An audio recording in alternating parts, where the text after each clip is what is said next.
I'm in the Salle du Pain at Montreal City Hall with outgoing Mayor Valérie Plante, who's decided after 2 mandates not to run again. Hello again, it's so good to see you. So happy to have you here at City Hall. Welcome. Thank you. So I have to ask you, outgoing Mayor, how does that feel when you hear it? Well, it's true that it's new to hear it this way, and at the same time, I'm ready for this. It was my decision.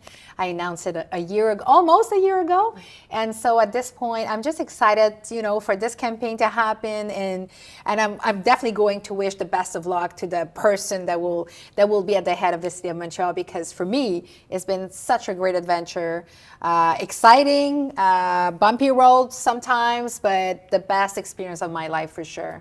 Let's start off with the housing crisis. Yes. Of course, it's still Ongoing, dogging of course. the city. In your second mandate, you promised 60,000 rental units over 10 years. Yes. And I have to say, in the first year, in 2021, I picked out the numbers from the Canada Mortgage and Housing Agency, and in 2021, there were 7,287 rental starts. In 2024, however, there was half that. Yes.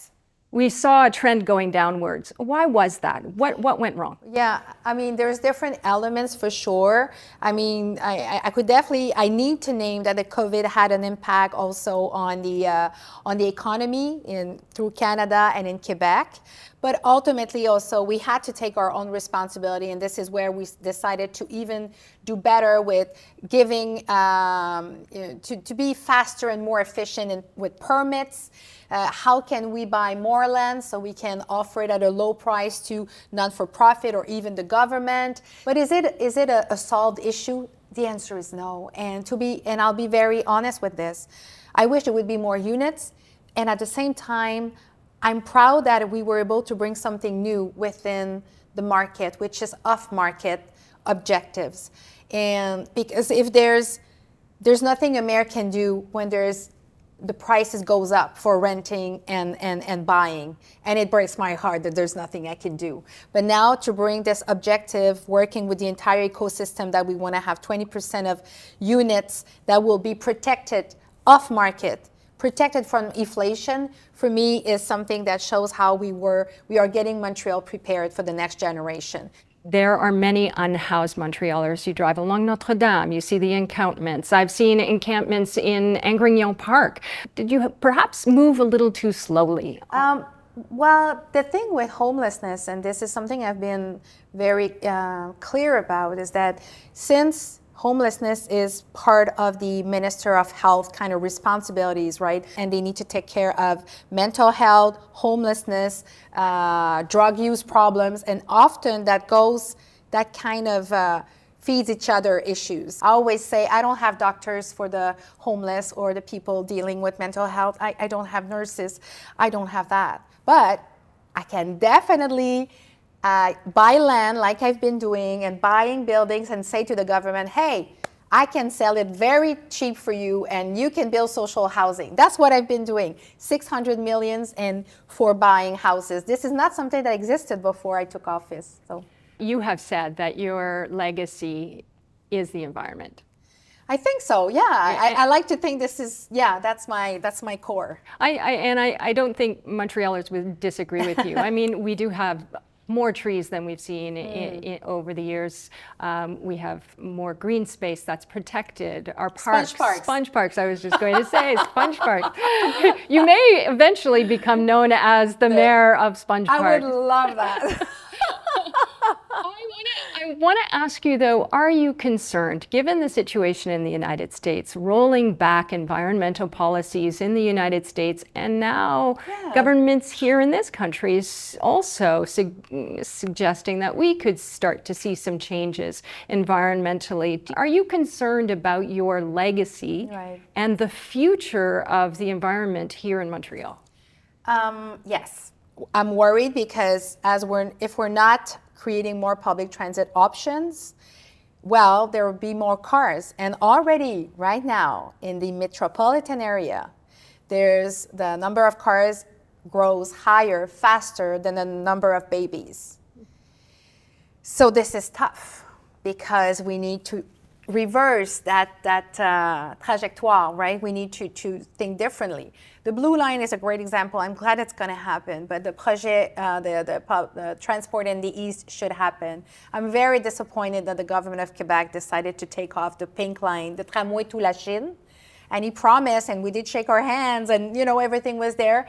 They decided to take it out of the budget, and it breaks my heart, because not only the car part, the automobile parks grows and grows, but at the same time, as I've been planning for new neighborhood, like in La Chine, Bridge Bonaventure, Hippodrome, but there has to be public transit options, because there's no way we can say for every unit there will be 1 or 2 cars. It's not sustainable. The network cannot hold it. And it's not because of cycling path. It is not.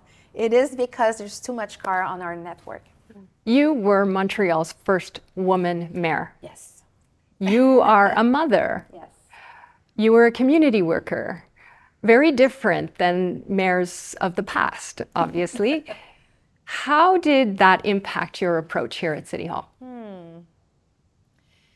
Well, I have to say it was almost like a continuity of the work I did with before I became mayor, before entering politics. So I've always been a feminist. I've always been really involved in the civic society kind of movement, thinking about the environment and other things like that. And also working in the non-for-profit world, so being very connected to different communities.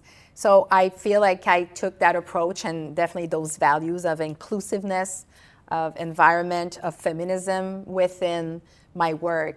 And I mean, sometimes there's like big examples, sometimes there's small examples, but one I like to use is when I took office, there used to be like 7:30 morning meetings here all the time. The mayor was having meetings with different partners, public servants, and I was like, 7:30? Like, parents need to take their kids to school, whether it's the mom or the dad, right? So I was like, that doesn't make any sense. So I changed that quite rapidly. So the meeting starts like 8:39, so people have time. But to me, it was important also to bring those values and those concrete way of doing, so it becomes more interesting for different people and our younger generation to want to be part of the public servants or to public services, because I truly believe how it is so important. And I want women to be in politics. Is it easy? The answer is no. Yeah, that was going to be my question. It's worth it. But I know that you had to close comments on social media. I was just walking up the street coming into City Hall, and somebody yelled out to me, "Hey, the rats are here!" It's not easy. And I know that the comments that you've faced have been even more visceral. So I just wonder, how do we change the discourse? I find that we need to educate ourselves, educate people around us. I also think that from a society perspective, we should criminalize like misogyny online or anywhere, just like we would having racist words or it's not legal, like it's criminal, and just like anti-Semitism it is, for great reasons, because it attacks a person and it also kind of supports the hatred. And in the past, we've seen where that took us, and even just in the United States last week, something happened that brings us back to this kind of possibility of politic violence or attacking people because we don't agree with them. That doesn't make any sense, right? We're not the United States, but we do have a kind of a history here in Montreal ourselves, right, regarding misogyny, attacks, and murder. So I do feel like we also should be taking a standpoint about what do we accept as a society. Finally, I think I like to think that, and I guess it's because a lot of women said that to me, but mostly little girls, but like, now they can't imagine themselves being the mayor or being a mayor. And it's interesting because role models are important. And I'm not perfect. I'm not a perfect role model, and I don't want to be one. I hope that I was able to show that a woman can be herself, laugh, smile, be wise, being, having a sense of integrity, having a sense of duty, doing her job while being herself, and hopefully will inspire girls, but also boys, of seeing like, oh, maybe my girlfriend will be a prime minister or a mayor, or my mother or my sister, and encourage them. So that's really what I'm kind of hoping for, and even for the future of Montreal. We need to continue to have different type of models, because it opens up a world of possibilities for a lot of people, for the younger generation. So what world of possibility is opened up for you now? What's next? I was thinking you would go there. I don't know. And it's true. I'm serious. I definitely want to take a break. I often, my life is quite rigid and very scheduled, like everything. I have such a big agenda. It's almost like a prime minister. That's what I heard. So I'm definitely looking for a break, some time to digest, and to kind of think about, okay, Valérie 8 years ago, and who is she now? Who am I now? What do I want? And I think something is clear, is that people will see me again. But there's different ways to change the world. That's always what motivated me in life, whatever role I've played. And active politics been an amazing way to change at least my city. But now, I will continue to change our city and our society, but I just need to find what's the next vehicle. There you go. Maybe a bike. Yeah. Maybe a bike.